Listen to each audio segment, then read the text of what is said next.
What's going on, y'all? Oh, fuck. What's going on, everybody? Y'all already know the vibes. And guys, I've been thinking about something.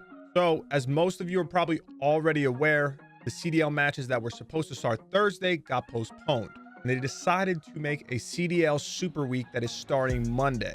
Now, I know the kind of schedule that I've normally been on, right? Where I kind of am doing my top 5 players in a specific COD title, breaking down a team, etc., the episode of the Fuse.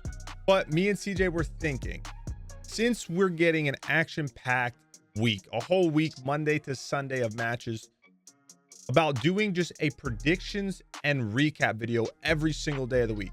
So obviously, this video would only be my predictions of the 2 series on Monday. But then once Tuesday comes around, I could recap on the Monday series and then predict Tuesday matches and etc., right? So I don't know. I'm not fully sold on it, but I am obviously going to do my predictions for the Monday matches. And then I guess we'll see how well the video does and if it's something that you guys actually want to see. And if so, we're going to do it all 7 days. So on Monday, the 22nd, we actually have 2 very interesting matchups to me. The first are the Florida Mutineers versus Los Angeles Guerrillas.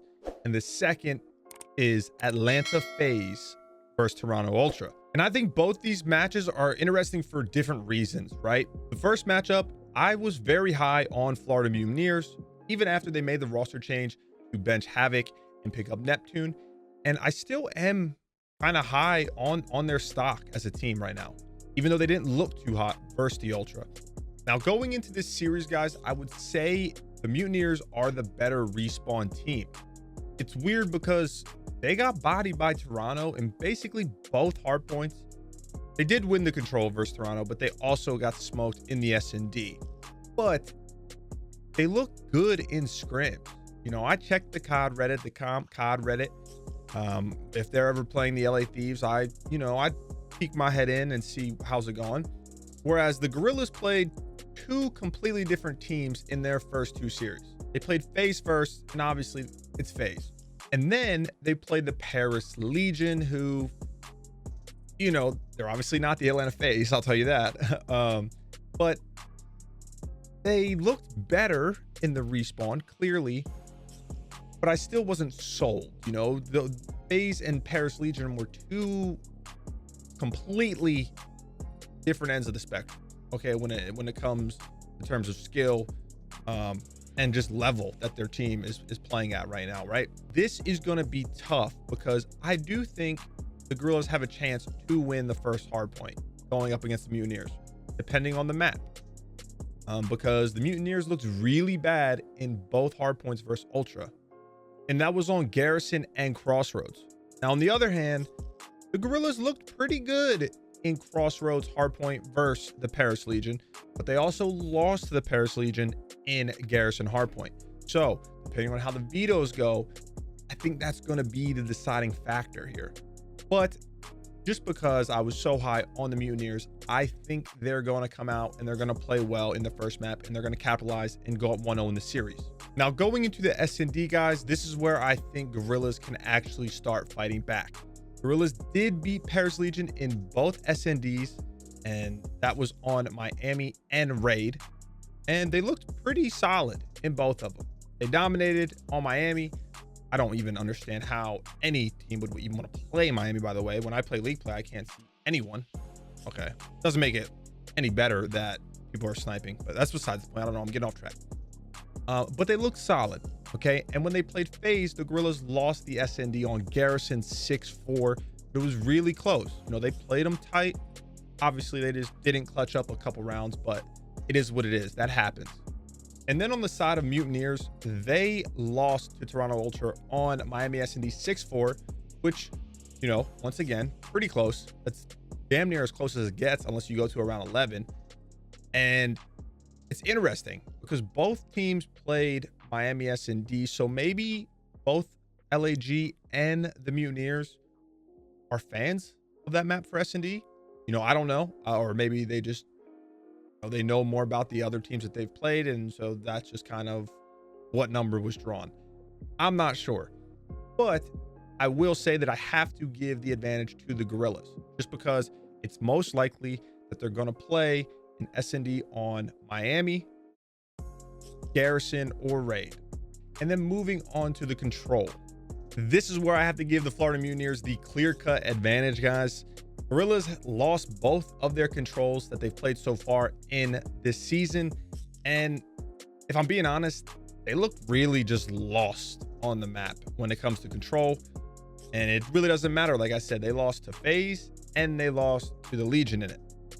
And I'm just hoping from there, being up 2-1 in the series, in my opinion, obviously this is my fantasy prediction, that they're going to start gaining some confidence, okay? Because they were just kind of getting battered from the start versus the Ultra. And I really just do think that the Mutineers are the better team. Overall, they're the better team than the Gorillas. So I think that if they start up 2-0, I mean, 2-0 is ideal, but even like 2-1, they'll have the confidence to close the Gorillas out on that hard point, win 3-1, or maybe even 3-0, you know, who knows? But I'm going to go 3-1 and just kind of get their heads back on straight. Okay, get the confidence in themselves and keep it moving. Because if they don't close it out, I think if the Mutineers don't win at least in a 3-1, they will lose the series. I think the Gorillas are a better S&D team at this point. Okay, and I think if it comes down to it, especially going to a game 5 versus the Gorillas, mentally, Mutineers are not going to be in a good spot. Okay, because they know they already lost Ultra. You know, maybe they thought that they should have beat Ultra, right? But they kind of got battered. And then they're going up against a team in Gorillas where I think almost anyone in the world would pick them. And now they're sitting there map 5. They got to clutch up. They got to find the ice. It's going to be tough. And I think if that happens, they lose that series. And then I'm really worried about where the Mutineers' future goes from there. I truly am. But my prediction for the series is Florida Mutineers 3-1. And I hope this series ends up being an exciting one. It obviously is Atlanta FaZe versus the Toronto Ultra. Like I've been saying, we already know what we're getting from Atlanta FaZe right now, okay? They are one of, if not the best team in the game, but the Toronto Ultra are a wild card. And I love the underdog story, you know? I would love for them to be able to be consistent contenders and not just kind of have a fluke series here and there, right? But this is going to be a tough series for the Ultra. I'll tell you that. FaZe has looked damn good right now.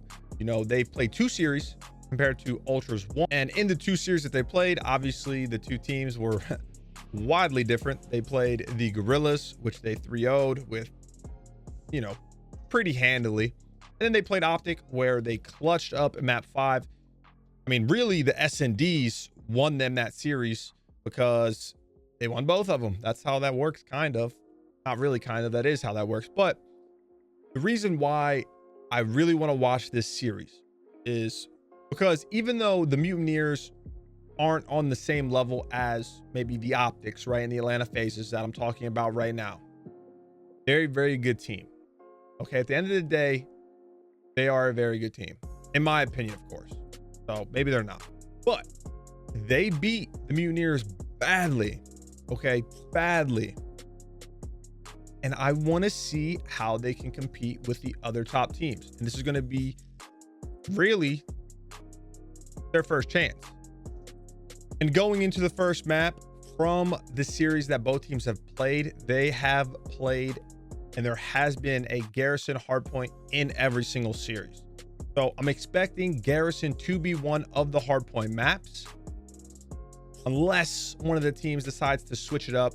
It seems like that's a favorite between both of those. Now, obviously, Toronto only played it once, but they beat the Mutineers by damn near 100 points on it, okay? And FaZe played it first Optic, and they had a very back and forth map. It went down to the wire where they ended up losing 250 to 225. It was also map 4 in the LAG series, which they obviously didn't get to because they 3-0 smoked them, okay? So it's tough because Optic is one of, if not the best respawn team in the game right now, at least from what I've seen, okay, with what I got at the moment. So I can't wait for the Super Week because everything's going to be so much easier to speak on.